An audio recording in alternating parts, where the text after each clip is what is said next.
Every school has its stars, the students everyone quietly watches, but this one has something stranger than that. It has 4 of them at once, one standing at the head of each of its 4 classes, 4 young people who could hardly be more different from one another and who are all, in their own way, straining toward the very same summit. They are the leaders. The faces their classes gather behind, the minds that decide how each class fights, and the rivals that a certain quiet boy down in the lowest class will have to understand completely if he is ever going to win. Over the next while, we are going to sit with each of them in turn, gently, and come to know what truly makes them tick. And we begin with the one who sits closest to him of all, the girl at the desk right beside his. Before we settle in, one small and gentle thing. If your eyes are already starting to feel heavy, that is exactly what this is for. So if these quiet character studies are helping you unwind tonight, it would mean a great deal if you subscribed and left a soft like somewhere along the way. And if you feel like it before you drift off, tell me in the comments who your own favorite among these 4 turns out to be, and where in the world you happen to be listening from. I love to imagine all the different quiet places these stories reach. For now, let your shoulders drop, let the day go, and we will begin. The girl beside him is named Suzune Horikita, and if you had met her in those first few weeks, you would probably have decided, fairly quickly, that you did not much like her. She is cold in a way that is not shy but deliberate, sharp-edged and closed off, with no interest at all in the easy friendships forming all around her. To her, the other students are noise, distractions, people who will, sooner or later, only slow her down. She has come to this school with a single fixed purpose, to climb all the way to Class A, and she has decided that she will do it alone, because leaning on anyone else is simply a weakness she believes she cannot afford.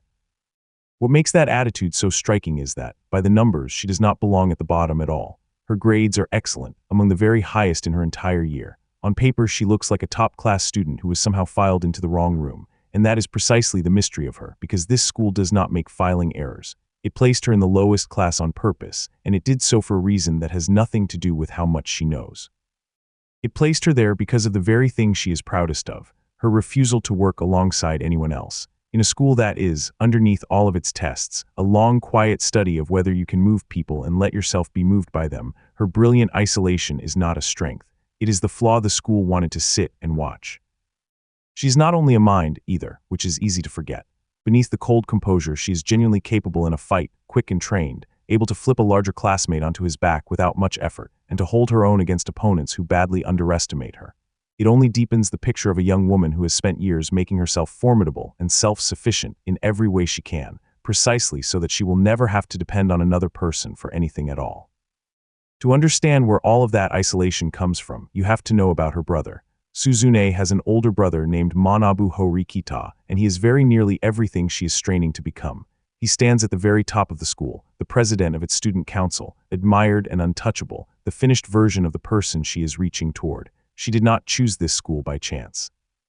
She came here to follow him, to one day stand beside him as an equal, to finally earn the recognition of the single person whose opinion has shaped the whole of her life. And he gives her nothing. When she reaches toward him, he turns away. He is cold to her in a manner far more crushing than simple dislike, dismissing her, refusing to truly acknowledge her, making it plain that as she is now, she is not yet worth his attention. There is a moment early on when she stands before him and physically trembles, not out of any fear of being hurt, but under the terrible weight of being found wanting by the one person she most longs to impress. That trembling tells you almost everything you need to know. Beneath the sharp, cold surface is a younger sister who has spent her entire life chasing a figure who keeps quietly stepping back out of her reach, and who has decided that if she can only become excellent enough, one day he will finally have to turn around and see her. It is against all of this that her strange partnership with the quiet boy at the next desk begins. She notices, before almost anyone else does, that there is something unusual about him, although she badly misjudges what it actually is. She decides that he is useful, a tool she can point at her problems, and she pulls him into her plans to drag their failing class up off the floor. In the beginning, she is certain that she is the one using him. She is the leader, the strategist, and he is merely the quiet helper who does as he is asked. The truth, which dawns on her slowly and a little painfully across that first year, is very nearly the reverse. Again and again, when her own plans reach the edge of what she can manage, it is he who quietly resolves the thing she could not. When she is cornered, he is the one who has somehow already arranged the way out.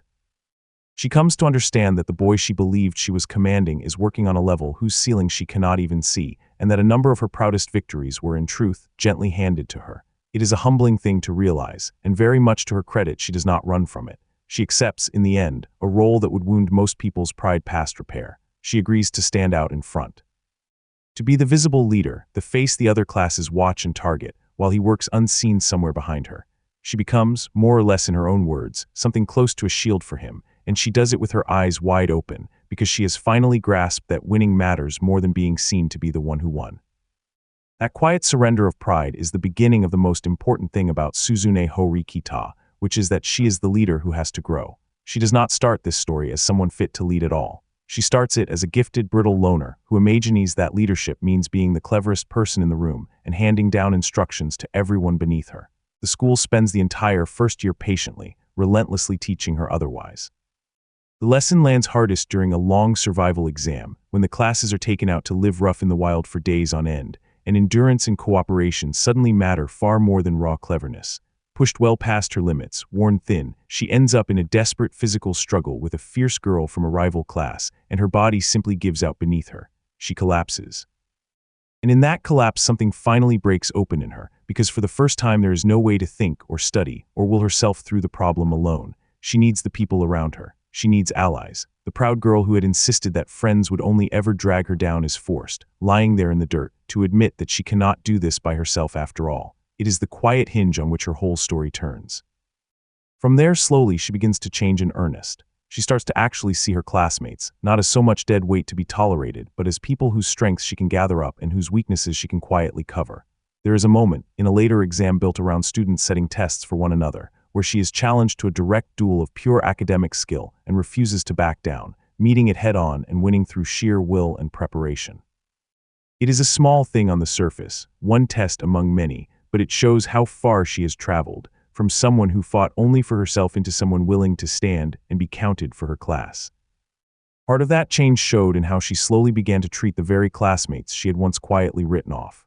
The loud, hot-tempered athletes and the easily distracted jokers she had privately dismissed as so much dead weight became, under her steadier hand, people she actually invested in, students she pushed and defended and helped to improve rather than simply tolerated from a distance. She was never warm about it, exactly, and she would probably have bristled at the suggestion that she had gone soft. But she started to show up for them, in small, stubborn ways, and they, sensing it, slowly started to show up for her in return, and a class that had once been a loose collection of strangers sharing a room quietly began to cohere into something that could genuinely be led. She was learning the hardest lesson leadership has to teach, which is that you cannot pull people upward from above them. You can only do it from among them. Her hardest test as a leader, though, never came from a rival class at all. It came from inside her own room, from a girl who smiled at everyone, who was liked by everyone, and who beneath that bright and easy surface hated Suzune with a quiet, patient venom. The two of them shared a history that neither had chosen, and that other girl had decided, long before either of them ever set foot in this school, that Suzune Horikita simply could not be allowed to remain in it. It is a strange and genuinely unsettling thing to watch unfold, the most popular member of a class working steadily and invisibly to destroy the very person trying to drag them all upward, smiling in the corridor by day and sharpening the knife by night. It came to a head in an exam that bound the two of them together, where the girl saw her opening and forced a direct contest, an open challenge, the one of them against the other, with a fall waiting for whichever came up short. She expected Suzune to break. Almost everyone did. But the cold, proud girl who had once been so easy to dismiss met the challenge head-on, prepared for it with a quiet fury that startled even the people who thought they knew her, and won. And she did not win by being cleverer, exactly. She won because by then she had something she had never possessed before, a reason to stand that was larger than her own pride, and it turns out that a person fighting for their class is simply harder to break than a person fighting only for themselves. What she did afterward is the part that really tells you who she had become. She did not have the girl removed. She did not reach for the revenge that was sitting right there in her open hand, though no one would have blamed her for it. She kept her, secret and venom and all, because a leader who discards every difficult person eventually finds there is no one left to lead. It was, in its understated way, the first genuinely generous act of her life, and it cost her nothing she was not finally ready to pay. And in one small, striking gesture, she lets go of the past that had defined her for so long. She cuts her long hair short. For a girl who had worn it long in an almost unconscious imitation of the brother she was forever chasing, it is a quiet declaration that she has finished living inside his shadow, that from this point on she intends to become someone in her own right rather than a lesser copy of him. It is the kind of change that looks like nothing and means everything. By the second year, the transformation has carried further than anyone who met her in those first cold weeks could ever have pictured. She rises to become the president of the student council herself, stepping into the very sort of role her brother once held, no longer in order to win his approval, but simply because she has genuinely grown into it. The girl who once could not bear to rely on a single living soul has quietly become the person a whole class, and more than a class, has learned to rely upon. And yet, for all of that growth, she would very likely be the first to admit that she is not the most dangerous mind in her year, nor the one who truly steers her class's fate from the shadows. Her strength was never raw, effortless brilliance. It was the willingness to change, to be humbled, to learn what leadership actually costs, and then to pay it. She leads by earning it slowly, the difficult way, one hard lesson at a time. Which is exactly why she makes such a gentle place for us to begin, because the next of these four leaders could hardly be more different from her. Where Suzune had to learn, painfully and over a whole year, that she truly needed other people, there is another who built his entire rule on the precise opposite belief, that people do not need to be understood, or valued, or won over at all. They only need to be made afraid. Somewhere across the campus sits a leader who gathers no friends around him, only followers, and who holds his class together not with trust, but with the sharp, cold, and very simple power of fear. His name is Kakeru Ryuen, and he is, in very nearly every way, the dark mirror of the girl we have just left behind. Where Suzune Horikita spent a long and painful year slowly learning that she needed other people after all, Ryuen had already settled on an answer he far preferred, one that was simpler and colder and required nothing soft of him at all. He decided that he did not need to be liked. He did not need to be trusted or admired or understood. He needed only to be feared, and fear, unlike friendship, is a thing you can manufacture on demand. So that is exactly what he built his rule upon. Where the other leaders gather allies, Ryuen gathers followers, a loyal circle of enforcers who carry out his wishes and do the uglier parts of his work, while the rest of his class falls into line not out of love for him, but out of a simple, well-founded wariness of what he might do if they did not. He is sadistic, genuinely so, willing to reach for intimidation, for threats, for a raised fist or a whispered warning, in situations where the other leaders would never dream of it. To a newcomer, he can look like nothing more than a thug who happened to end up in charge, a bully with a class for a gang. But that reading of him is a trap, and it is the exact trap that ruins the people who underestimate him. Because underneath the menace, Ryuen is one of the sharpest and most genuinely dangerous strategists in the whole school. He is not a brute who stumbled into power. He is a cold, patient, calculating mind that has simply chosen brutality as its favorite tool, because he has found again and again that it works. He gathers information ruthlessly, he reads people with unsettling accuracy, and he is perfectly willing to spend his own reputation, or his own comfort, or other people's pain to get what he is after. Fear in his hands is not a loss of control, it is a precision instrument. And here is the quiet complication that keeps him from being a simple villain. For all his cruelty, he is not entirely without loyalty of his own. There are hints, small and easy to miss, that beneath the ice he does in fact care about his class in his own strange way, and that there are one or two people, a gentle, bookish girl among them, whom he will quietly protect when it counts. He would never call it kindness, and he would be insulted if you did. But it is there, a faint warmth buried very deep beneath a great deal of frost, and it tells you that the monster he presents to the world is at least partly a mask he has chosen to wear. What truly defines Ryuen, though, and what drives the most important chapter of his story, is an obsession. Early on, he senses something that almost no one else does. He looks at the lowest class, the one everyone dismisses, and he notices that its results do not add up. It keeps surviving situations it should not survive. It keeps winning quietly, in ways too clever for the cold, arrogant girl everyone assumes is running it. And Ryuen, who trusts his instincts above all else, becomes convinced that there is someone hidden inside that class, a real mastermind pulling the strings from the shadows, letting others take the credit while the true architect stays invisible. Finding that person and beating them becomes very nearly the only thing he cares about. His hunt for the hidden mind builds toward one of the coldest, most unforgettable nights in the whole story. Unable to draw the mastermind out by ordinary means, Ryuen chooses the ugliest possible method. He seizes upon a girl close to the person he suspects, a girl named Kakeru Ryuen, and he corners her on a freezing rooftop, surrounded by his enforcers, and sets about breaking her, pressing and threatening and tormenting her, gambling that if he hurts her badly enough, the mastermind will be forced to step out of the dark to save her. It is a genuinely cruel plan, and for a while it looks as though it might even work.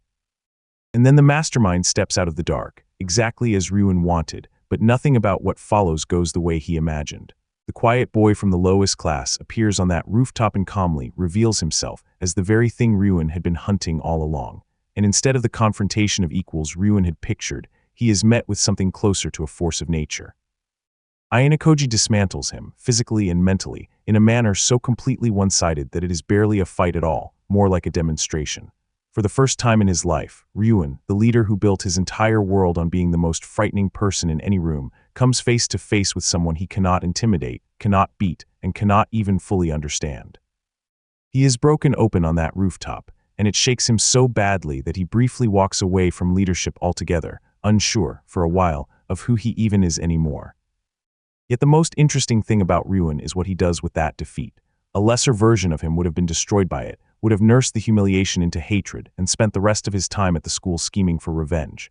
Ryuen does something stranger and in its own way more honorable. He accepts it. He returns to himself and to his class, carrying a peculiar new respect for the one person who ever truly beat him. He becomes one of the very few who actually knows the truth about the quiet boy, and rather than using that knowledge as a weapon, he becomes something almost like a reliable rival, and at times even a temporary ally, a man who has looked directly at the top of the mountain, understood that he cannot climb it, and decided he can live with that as long as the game stays interesting. There is a strange integrity to him, a code beneath the cruelty, that reveals itself only after he has been humbled. It is worth being clear about the shape of his strength, because it is easy to overstate. Ryuen is genuinely formidable in a physical fight, able to overpower nearly anyone who stands against him, feared as one of the toughest students in his year.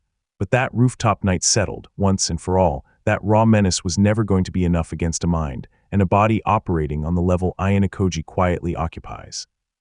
His real weapons were always the subtler ones, the reading of people, the willingness to be feared, the patience to gather secrets. When he wins, and he does win, often, it is usually because he saw something about his opponents that they did not want seen. On one memorable occasion, faced with the puzzle of identifying a hidden target buried among a crowd, he simply watched people's faces, caught the tiny involuntary flickers of expression that everyone else missed, and picked out the answer while clever-seeming students were still lost in their calculations. That is the true Ryuen, not the fist, but the eye. It is worth glancing, too, at the class he built around himself, because it quietly tells you something the fear does not. His inner circle is loyal in a way that pure intimidation could never fully account for, a handful of rough, devoted enforcers who would follow him into very nearly anything, and among his classmates is a gentle, soft-spoken girl with a love of books whom he treats with a care he shows to almost no one else. He would never in 1,000 years admit that any of them mattered to him, but when the pressure is truly on, he shields them, and they in turn hold fast to him, which suggests that whatever he tells the world and whatever he tells himself, the tyrant is not quite so alone inside his fortress of fear as he would like everyone to believe. There is a person in there buried deep, who chose this coldness rather than being born to it, and choices, unlike fates, can always in principle be unmade. It is worth understanding how completely he had to be undone before any of that could surface, because the rooftop did not simply beat him. It took away the one thing he had built his entire self upon. For years, Ryuen's whole identity rested on a single unspoken certainty, that in any room, in any confrontation, he was the most dangerous thing present, and that everyone else would eventually feel it and yield. That certainty was not arrogance to him. It was simply how the world worked, verified over and over by everyone who had ever backed down. And in a matter of minutes on a freezing rooftop, a boy he had dismissed as ordinary took that certainty and calmly, methodically dismantled it in front of him, and left him lying there with nothing left to believe about himself. Most people never come back from a thing like that. He drifted for a while afterward, hollowed out, his class rudderless without the fear that had held it together, and for a stretch of time the school simply carried on without the tyrant in it. What brought him back was not revenge and not denial. It was, of all things, acceptance. He came to terms with the fact that there was someone above him, decided that this did not actually unmake him, and returned to being exactly who he had always been, only with the arrogance sanded off into something harder and more useful. He knew his ceiling now, and knowing it, strangely, made him more dangerous to everyone except the one person who had shown it to him. There is even a small, almost poetic detail the story slips in about him, which is that he and Ayanokoji happen to share the very same birthday.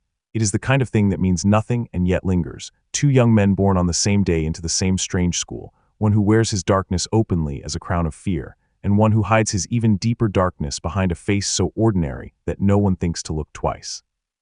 Dark mirrors again, the loud one and the silent one, reflecting each other across the whole length of the story. As for where all of that hardness came from, the story is oddly quiet, and it is worth resisting the temptation to fill in the blank. Ryuen is defined almost entirely by who he is now, by his presence and his menace and his choices, rather than by any neatly explained wound in his past. There is no tidy tragic origin handed to us to make him make sense. He simply is what he is, a young man who decided, for reasons the story leaves mostly in shadow, that fear was the most honest currency in a world built on competition, and who has been proven right often enough to keep believing it. And that in the end is what makes him such a sharp point of contrast, because the next leader we are going to sit with could not stand further from him if she tried. Ryuen holds his class together with fear, with the constant low hum of what he might do. There is another leader across the campus who has built something just as strong out of the exact opposite material. Where he inspires dread, she inspires devotion. Where his people follow him because they are afraid of him, her people follow her because they genuinely, wholeheartedly love her. And her kindness, as gentle and as warm as it is, will turn out to carry a weakness every bit as real as the cracks beneath Ryuen's fear. Her name is Honami Ichinose, and to meet her is, almost at once, to like her. She's warm in a way that seems entirely without calculation, bright and open and genuinely kind, the sort of person who remembers the small things about you and asks after them later, who makes the people around her feel seen and steadied simply by being near. Where Ryuen rules his class through what people are afraid he might do, Honami leads hers through what everyone knows she would never do. She would never betray them, she would never use them, she would never sell one of them out to get ahead, and because they believe that about her, completely and without reservation, they give her the one thing the other leaders can only envy from a distance, which is their whole and undivided trust. That trust is not a soft or sentimental thing. It is, in the hard arithmetic of this school, a genuine weapon, and one of the most powerful on the board. A class that trusts its leader without hesitation can move quickly, can hold together under pressure, can act as a single body while rival classes are still arguing among themselves and second-guessing one another. Honami's people do not follow her out of fear, and they do not follow her out of self-interest. They follow her because they love her, and a class bound together by love turns out to be remarkably difficult to break.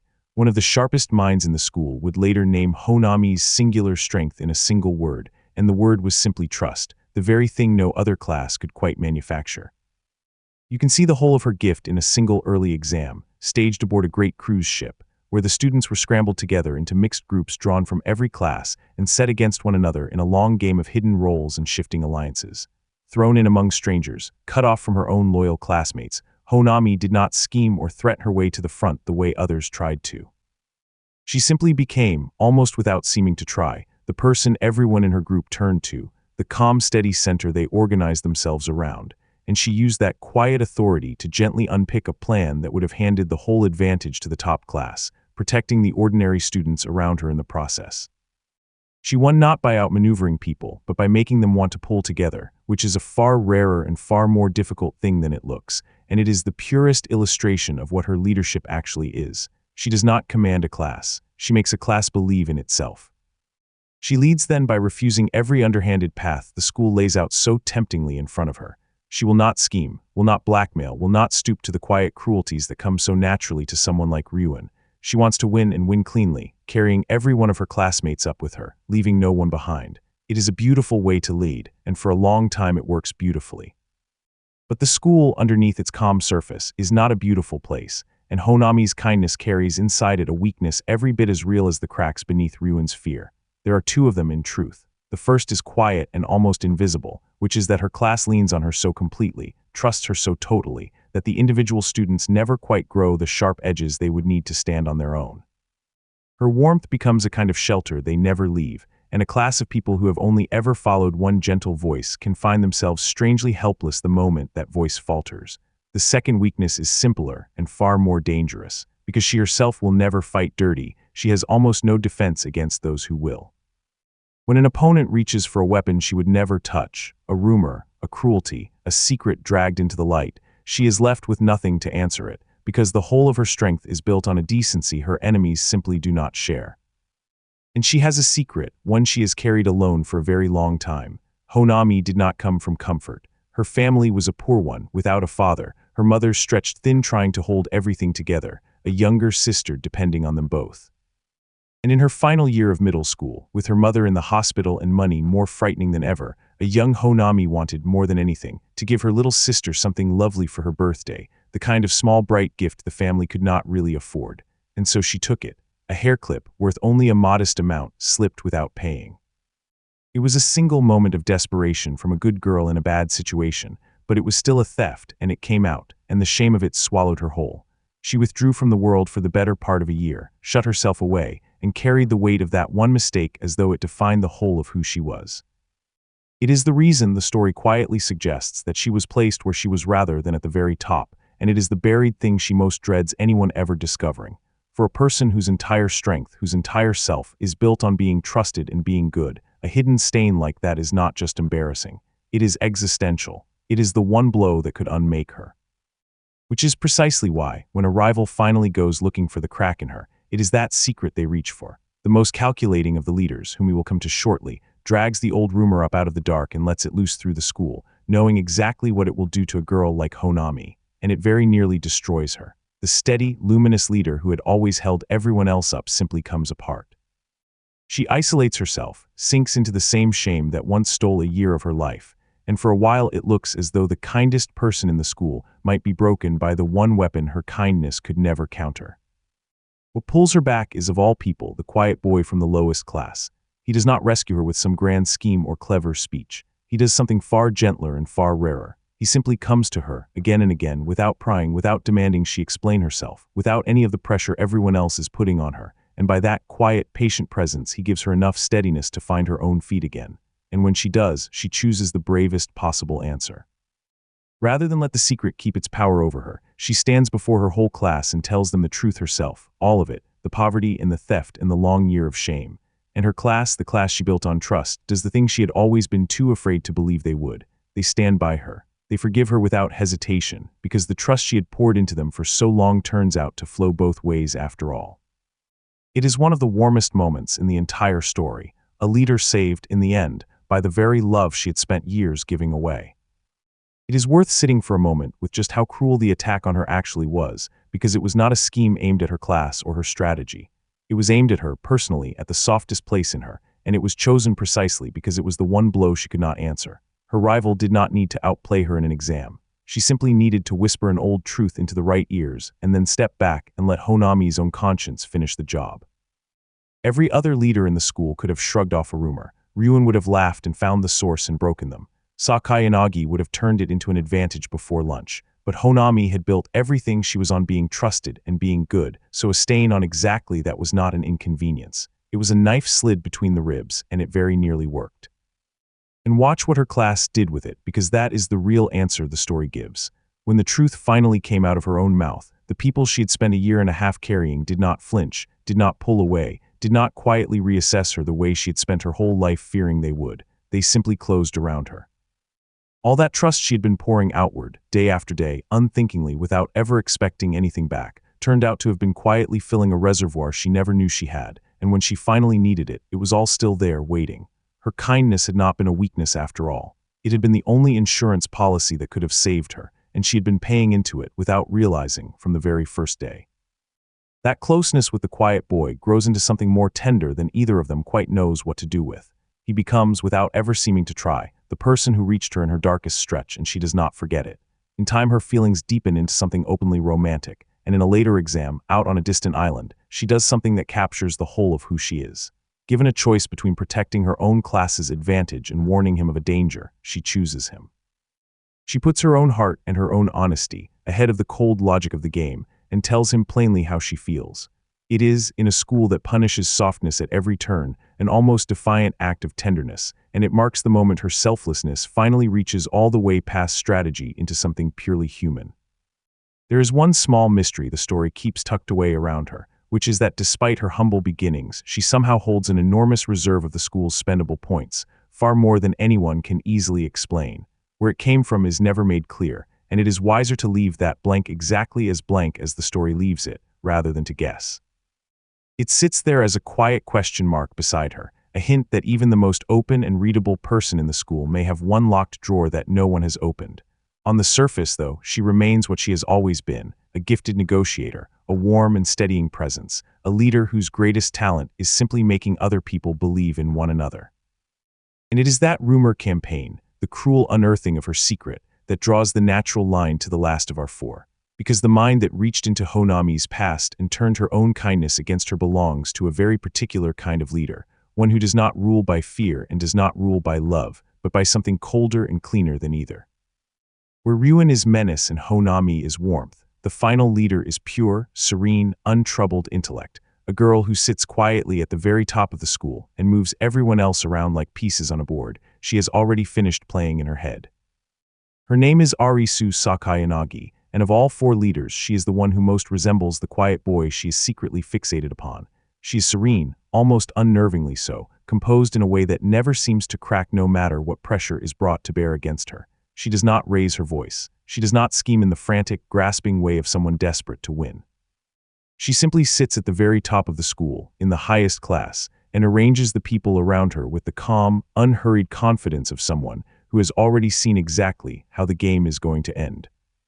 Where Horikita had to grow into leadership, and Ryuen seized it through fear, and Honami earned it through love, Sakayanagi holds hers through something colder and cleaner than any of them, pure intellect. She is a brilliant strategist, a chess player of national standing, able to think 10 or more moves ahead while her opponents are still frowning over the first, and she does not move people through fear or through affection. She moves them through understanding, by reading precisely what each person wants and fears and cannot resist, and then quietly arranging the board so that their own natures carry them exactly where she needs them to go. She rarely has to push anyone at all. She simply lets them fall in the direction she already knew they would. That serenity, though, is not the same thing as gentleness. Beneath the composed surface is someone entirely willing to be ruthless when it suits her, and patient, almost leisurely in her grudges. When a boy once mocked her carelessly, she did not lash out. She waited and arranged matters, and in time engineered his removal from the school altogether, all without ever seeming to lift a finger in anger. It is a chilling sort of power, the power of a person who never loses her temper because she never needs to, who can afford to remain perfectly pleasant precisely because she is perfectly certain she will win in the end. The chessboard is the clearest window into her, and not merely because she plays at a national level. It is because chess is exactly how she sees people. Every student in this school to her is a piece with a known shape and a known set of moves, and once she has watched you for long enough to learn how you move, she does not need to defeat you at all. She simply needs to place you where your own nature will carry you. That is why she so rarely appears to be doing anything. The scheming has already happened, quietly, days or weeks earlier, and what everyone else experiences as the present moment is to her just the slow working out of a position she settled long ago. When she smiles pleasantly at a rival, it is very often because that rival is already 3 moves from a loss they cannot yet see. And it is worth being clear that this serenity has a genuinely cold floor beneath it. She does not rage, but she does not forgive either, and she is entirely comfortable spending a human being to make a point. She has arranged the quiet removal of a student from this school over nothing more than a careless insult, and she did it without heat, without hurry, and without ever once seeming like the author of it. That is the unsettling thing about her. The other leaders are dangerous when they are angry. Sakayanagi is at her most dangerous when she is perfectly calm, because calm is simply what she looks like while the board finishes resolving. To understand what drives her, you have to know the secret she carries, and it is bound up with the deepest secret in the whole story. Her father is the chairman of the school itself, its director, one of the most powerful figures in this entire strange world. And when she was only a child, he took her to visit a hidden place, a facility most of the school's students will never even learn exists, a stark white world built for the purpose of engineering perfect human beings. There, among the children being shaped inside it, she saw one boy, a boy who sat down at a game of chess and took apart everyone put in front of him, effortlessly, as though the rest of the world were moving through water. That boy was Kiyotaka Ayanokoji, and though she was only a girl, something in her fixed upon him in that moment and has never once let go. From that day she has carried a single quiet ambition, one that has nothing to do with class points or graduation. She wants to defeat him, not to ruin him, but simply to beat him cleanly in a fair contest of pure ability, because she has built her entire sense of herself upon a particular belief that raw, inborn talent, the gift you are simply born with, is the highest thing there is. And here was a boy who was not born a genius but manufactured into one, trained and forged rather than gifted. To defeat him would be to prove that natural brilliance, her kind of brilliance, still stands above anything a laboratory could ever build. He became, for her, the one opponent in all the world worth living for. It is worth being careful here because the threads are easy to tangle. Sakayanagi was never one of that white facility's creations. She only visited it as the daughter of the man who ran the school, a witness rather than a subject. The facility itself belonged to a different man entirely, the quiet boy's own father, a cold and formidable figure with designs of his own. So she stands just a little outside the darkest part of the story, close enough to have seen it, to understand it, to know exactly what Ayanokoji truly is, yet never trapped within it herself. And that knowledge, the simple fact that she alone among the leaders knows his secret, is what makes her at once his most dangerous rival and, strangely, his most understanding one. Her relationship with him is unlike any of the others we have met. She does not fear him the way Ryuen learned to, nor lean upon him the way Horikita does, nor fall for his quiet kindness the way Honami did. She meets him as an equal, the closest thing to a true intellectual match he has anywhere in the school, and she greets him not as a stranger but as an old acquaintance, having counted, down to the day, the long stretch of years since she first saw him as a child. There is a strange intimacy in it. She will even shield him when it serves the larger game, protecting him at moments when exposure would cost him everything. And yet she fully intends, once the outside dangers have passed, to crush his class with her own, because for her the point was never to help him. It was to face him fairly and to win. That wish drives toward the defining moment of her story, a formal contest arranged between the two of them, a duel of pure strategy that is, at its heart, the chess match she has waited her entire life to play. And she wins it. On the surface, she finally seizes the thing she dreamed of as a girl, a clean victory over the manufactured genius. But then the truth comes to light, that the contest had been quietly tampered with by an outside agent, a dangerous adult moving through the school with his own hidden purpose, who had interfered with one of Ayanokoji's moves. And here Sakayanagi shows exactly who she is. A lesser person would have clutched that tainted win and called it enough. She refuses it outright. A victory she did not earn cleanly is, to her, no victory at all.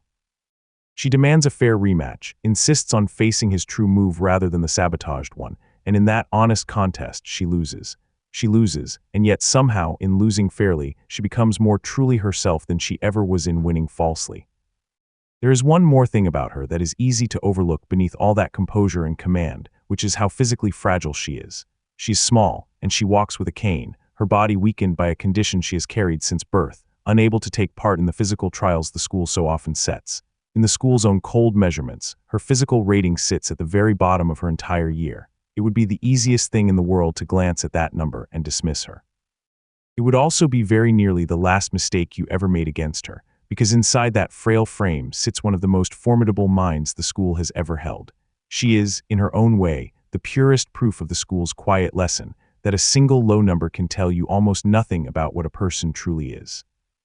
And that leaves one final figure, who is not really a leader at all, and who would be enormously amused to find himself counted among them. His name is Rokusuke Koenji, and he belongs, of all places, to the quiet boy's own class, sitting near him the whole while as the one classmate nobody can ever quite measure. Koenji is a magnificent narcissist, the heir to great wealth who drifted down into the lowest class not through any lack of ability, but through a simple, total refusal to cooperate with anyone about anything at all. He pauses to admire his own reflection. He abandons his class in the middle of an exam without the faintest flicker of guilt. He cannot be troubled to chase points, because his family, he will cheerfully inform you, could simply buy whatever he might want. He hands out mocking little nicknames to everyone around him, calling the most dangerous students in the school gentle pet names as though they were beneath his notice. And to him, even the hidden mastermind is nothing grander than the boy he once happened to share an elevator with. But here is the thing that makes Koenji the perfect note to end on. He is, quite possibly, the single most physically gifted student in the entire school, and he hides it entirely on purpose. On the rare occasions he cannot avoid showing his hand, the results are almost absurd: a swimmer faster than should be possible, a body that shrugs off the very strongest blows others can throw at it, a physical ceiling that no one has ever seen the top of because he simply cannot be bothered to reach for it. The clearest glimpse of what he truly is came during a long survival exam in the second year, a brutal test of endurance and cunning spread across an entire island, the kind of trial that slowly grinds most students down into exhaustion. Koenji treated the whole thing as a sort of private amusement. While entire classes strained and schemed and wore themselves to the bone, he simply outclassed the field, moving through the island with a casual, effortless dominance, climbing the rankings single-handed and carrying off the victory more or less for his own entertainment, then setting it down again afterward as though it had cost him nothing at all. It was one of the rare moments when the mask slipped and the school caught a genuine look at the ceiling no one had ever managed to find, and even then, the feeling was less that he had finally reached his limit than that he had simply grown bored somewhere well before it.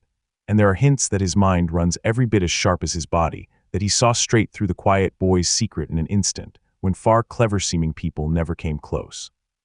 In a school built entirely around the desperate scramble to prove yourself, Koenji is the one soul who holds all the gifts and wants none of the prizes, and there is something almost restful about him, a young man so completely at ease with himself that the whole frantic game simply cannot reach him.